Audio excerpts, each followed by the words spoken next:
We're going to debunk errors that we see in the media when it comes to estate planning. So 2 estate planning attorneys debunk bad estate planning plot lines in TV. Sounds good. Yeah, that's accurate. Hey friends, I'm Mark Gilfix and I'm here with my amazing colleague, Nick Klingenberg. Hi everyone. And Nick is a fantastic estate planning attorney and also a fan of many different TV shows, as we all are. And Nick and I talk all the time. We're both estate planning attorneys and we work with, between us, thousands of families at this point. Yeah, I mean, probably more. Thousands of estate plans, yeah. And we often see massive errors in the media when it comes to estate planning, wills, trusts, bequests, things like that. We're going to look at some clips from some TV shows, maybe some movies, and we hope to make this a series. So let's pull it up. What do we want to start with? Well, this is my favorite. Who can go wrong with the Golden Girls? We're going to bring ourselves back to the 80s here. When I saw this, I was just blown away by how inaccurate it was. Let's watch. Executor of my will, and I have to go over the documents with her. So I mean, like, typically we say what you can have, if you want help from your family member, you can have them review, but I mean, maybe this was pre-email, so she had to fly in from somewhere else to review the documents. You could mail them to her. Yeah, exactly. Or you don't have to review it. Like, it's your document. So there's no need for there to be a whole episode about how she has her daughter down. Right, and you shouldn't just have a will, right? In 98% of the time, you should have a living trust instead of a will. It's a big error. It means It is true. Nowadays, I don't know, maybe probate was better in the 80s? Maybe. But before budget cuts and such? If you just have a will, though, you're stuck in the court, your family's stuck in the courts for potentially years before they get anything. So you have a living trust properly structured. So that's kind of an error, too. But yeah, the daughter has to fly down to talk about this. Yeah, to talk about it, exactly. Nice to do that, but didn't need to do that. No. I'd love to put some surprises in my will, like leaving a small remembrance to each of the men who has brought some special joy or pleasure to my life. Well, the theory there is that will would be like 500 pages if you know Blanche, because she's had many lovers, and that's what Dorothy's joke is, which is the debunk. Where would they read that will, Blanche?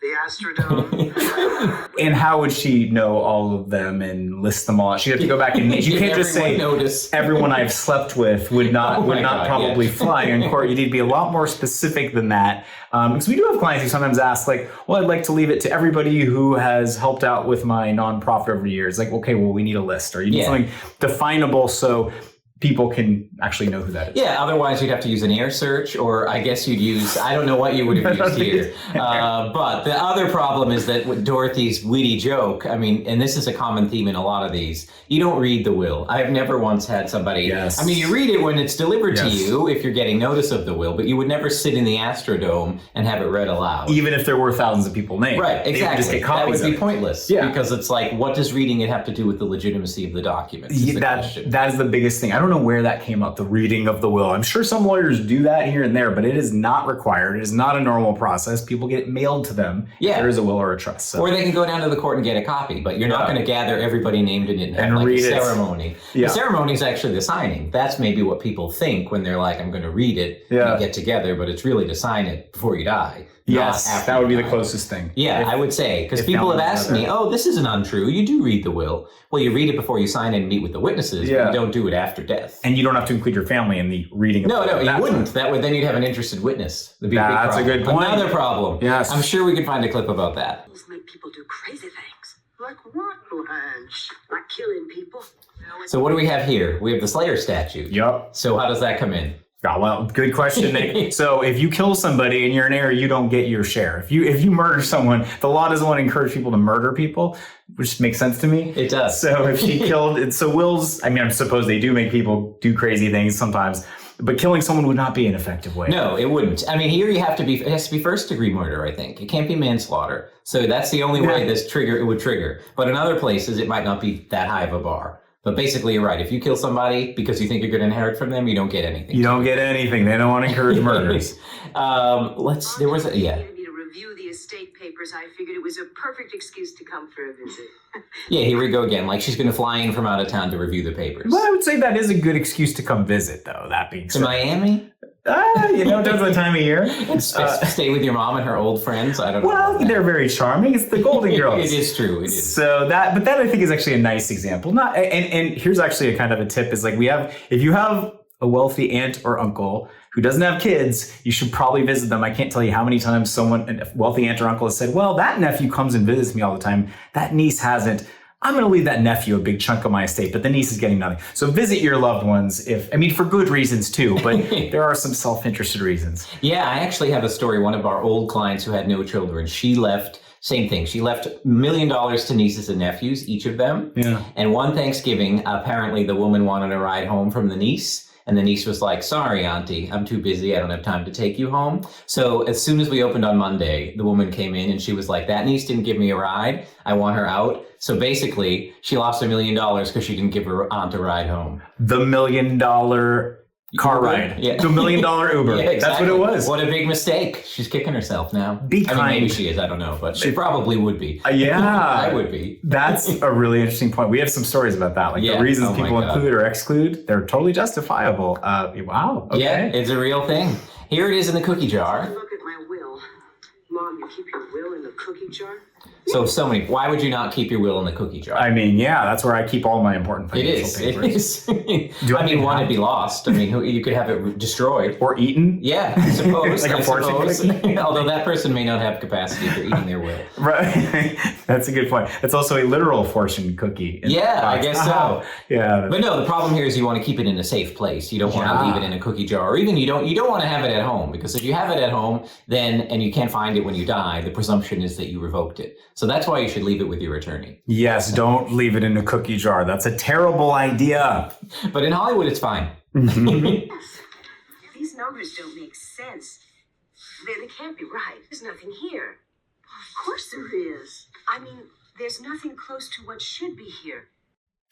Lots of errors there. Nothing close to what should be here. So wills and trusts don't typically have like dollar amounts that add up to what you have. Well, they don't add up to 100% because there's always a residual clause. So you might have like bequests to people, $10,000 to so-and-so, $10,000 to so-and-so, but it wouldn't give an idea of your whole estate. Exactly. So this daughter, proposed executor, is a little overreaching because she's accusing Rose of not having enough money when the will shouldn't really even say how much money she actually has. Exactly. Most people have no idea exactly what their net worth is. So I guess if you had like a list of properties and a child sees a list of properties, and you should have that list in your trust and your Schedule A. If you saw some properties missing and you thought parents owned that, okay, maybe then you might bring it up. But you wouldn't know the specific dollar amount of an estate just from the will or a trust. And your residual clause would cover that. Let's say you didn't carve them out. You could still have $20 million and it would be captured by the residual clause. Yeah, residual clause is like I give 10,000 here, 10,000 there, and the rest goes to these people, and that's the residual clause. Yeah, so, which you should always have, because you're not, and there's no way you're going to be able to add everything up or not have things change from when you sign to when you die. So that's why the residual clause is always so important.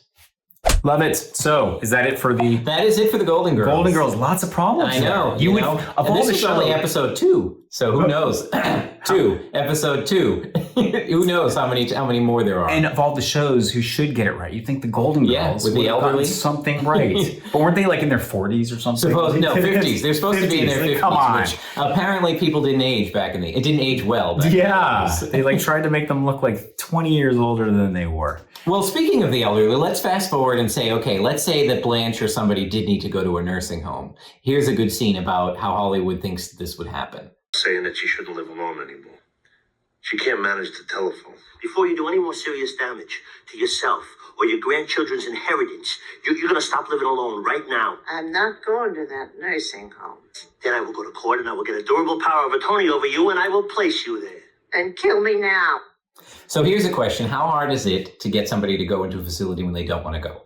It's hard. Yeah, so Sopranos, I mean, it does justifiably and accurately identify the problem. There are several episodes about them trying to get the mom to go to the nursing home, but get a power of attorney from a court. No, multiple errors there. You don't get a power of attorney from a court. If you go to court, you're getting a conservatorship or a guardianship, depending on the state you're in. That's a court order where you basically take over the decision-making for someone who's not making good decisions. And it's a hard process. Yeah. So if he had said, I'm going to court and getting a conservatorship, that actually would have been accurate. A power of attorney, you don't go to court for that. You go to an attorney for that. Yeah, and the power of attorney is meant to avoid that court process. So it's almost a double incorrect situation. And his mom would have to voluntarily sign that. A power of attorney is a voluntary document to say, I'm giving this person the ability to make financial decisions. Maybe he was referring to an advance directive or power of attorney for... Yeah, here I guess you'd have to figure out which document would be correct. But either way, neither of the two two documents would give you the power to involuntarily place the person in a facility. Yes. So, and this is a common fact pattern that we encounter. People don't really understand that they need the care. They don't want the care. Yeah. And it's challenging for their family. Yeah. So you need good planners to help you try and get the person over the hump and to make the decisions that they need to make. Absolutely. And then that's a tough decision for any family. If a parent's really struggling, they need to go to a nursing home. Very few people want to go to a nursing home. Although this, in the Sopranos, it's a very nice nursing home. Green Gardens or Green Acres, something like that. Well, they conduct all their mob business out of there. Okay. so you get some connections with organized crime. Maybe nursing home isn't so bad. No, I mean, but to this mom it is, but you would never, it's very difficult to get an order that can find somebody against their will. So vexing problem that even Tony Soprano had to deal with. Yes. Debunked. Here is an episode of Modern Family. We're going to debunk Modern Family and estate planning issues. Two, my favorite characters from Modern Family, Mitchell and Cam. Mitchell, I have some really sad news. Yes, she's very broken up. Apparently, I had an uncle, Cyrus, who died and out of the blue left me a pretty handsome sum. Oh, that's not bad. That's not bad at all. You know, and this is crazy because I just saw that the upstairs unit went back on the market, and Harry Hamlin would almost equal a down payment. I'm sorry. Look at me spending your money. No, Mitchell, it's not my money. It's our money. Yes, again, so many problems. Where would you start? Oh my God, from the beginning. So first of all, you would never just get a letter. I mean, yes, if somebody died and you didn't know about it, you would get a letter that said, you know, dear so-and-so, you're an heir of so-and-so's estate, but you wouldn't get a number that stated the dollar amount. I suppose if you got a bequest, it would say, okay, you're going to receive 20 grand. But the attorney sending that letter should have couched that by saying, we don't know how much is actually going to be in the estate. Yeah. This is the beginning of the process. You know, don't go allocating the money and how you're going to spend it once you get the first letter. Yeah, and if his uncle, it was Uncle Cyrus. If Uncle Cyrus had just died, you're not getting any notification for quite a while, right? No, you're not getting that right away. No. So maybe at least 6 weeks. It'd be 6 weeks or more before you even sent out those letters. You need the death certificate, you need to meet with the attorney. But apparently he just died and they got the letter same day. Just like the other clip. But the things media, move fast. Things move very fast. The other big thing here is that it's not my money, it's our money. That is not true. It is very wrong what they're saying. But this is California, so it would be a separate property. I mean, it does take place in LA, I think. Yeah. So it would be Cam's separate property. Yeah. It wouldn't be Mitchell. And they're not married. I don't know if they're married here. Either way, even if they were, private separate money, not something for Mitchell to spend. Inherited assets are always presumptively separate property of the person who inherits, whether you're married or not. So that's important to know. So it's not their money. If he wanted to make it theirs, he could voluntarily make it community property or just gift part of it. Or just buy the condo and then share it or give Mitchell a right of occupancy. There were so many different ways to protect this putative inheritance, but you know, it's all glossed over here. Yeah, nice idea. Wrong. Debunked. We're going to debunk Schitt's Creek. Yes, we are. Here we go. My great aunt died. All of the arrangements have fallen to me. Hi, I'm looking for Stevie Budd. I'm her.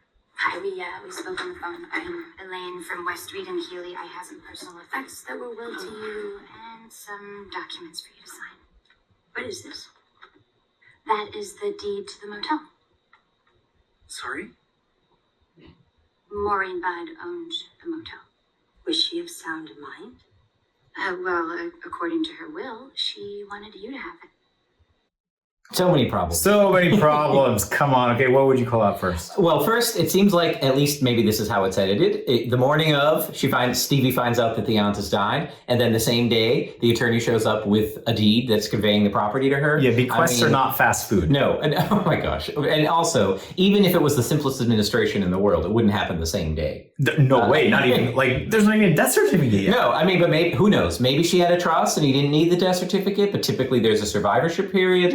Just would never happen in the same day. No, and why, another issue, why would the person inheriting say, was she of sound mind? You don't ask that if you're inheriting. You're like, give me the gift, I don't have any questions. Yeah, come on, that's for the people who didn't inherit to maybe But you ask. saw the attorney's politician answer. She was she didn't answer the question. She didn't answer. It was just very political. But and it's also not up to her. I mean, we don't know if she prepared the plan or what, but the attorney shouldn't really be even getting into that. The question was bad and the answer was bad. It was terrible. And there's no way she would have gotten, even if her aunt had died a few weeks before, which it implies it was the same day, she wouldn't get the deed right away. It has to go through probate. If it was a will, it takes potentially a couple of years in the courts before she would get it. You don't get the deed the same day. And why is Stevie signing it?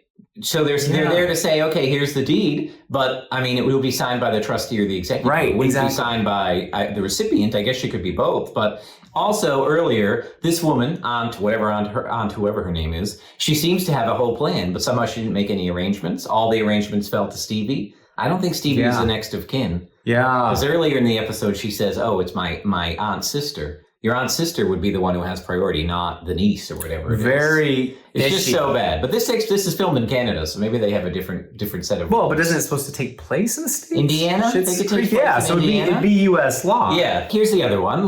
I mean, how many probates or trust administrations have we done? We would never actually, very rarely would we actually hand deliver an item. Yes. I mean, you would typically just have it be sent by FedEx or some courier. Yeah. You would never send the attorney out to deliver the assets. Yeah, how many attorneys have time to go to everybody who's a beneficiary? Bill the beneficiary. That's crazy. Send the secretary. You know, if you're going to send somebody, the attorney, we don't typically go to people's houses and say, here's the will, congratulations. It would be sent certified mail or something like that. Yeah, exactly. Here you would send it by certified mail, so they had you could prove that it was received, but you would send these possessions by some courier or by FedEx so that it was insured. You wouldn't waste your time going to hand deliver. What if the beneficiary is across the country? That would be a huge waste if you had to hand deliver it. And the other issues, again, shouldn't just be a will. It should be a living trust. A will means you're stuck in the courts. A properly set up living trust doesn't have to get stuck in the courts. Although here, maybe that's not an issue because fictitious courts take no time. No time in at reality, all. they It take a happens couple immediately. years. I mean, it all vests immediately, but it would never be administered this fast, ever. Yeah. The fastest probate in the world. So I think we're seeing one of the themes that we see when debunking estate planning in the media is the speed at which this stuff happens. It is so much slower, and the media assumes everybody just has a will. They should not have a will. They should have a living trust.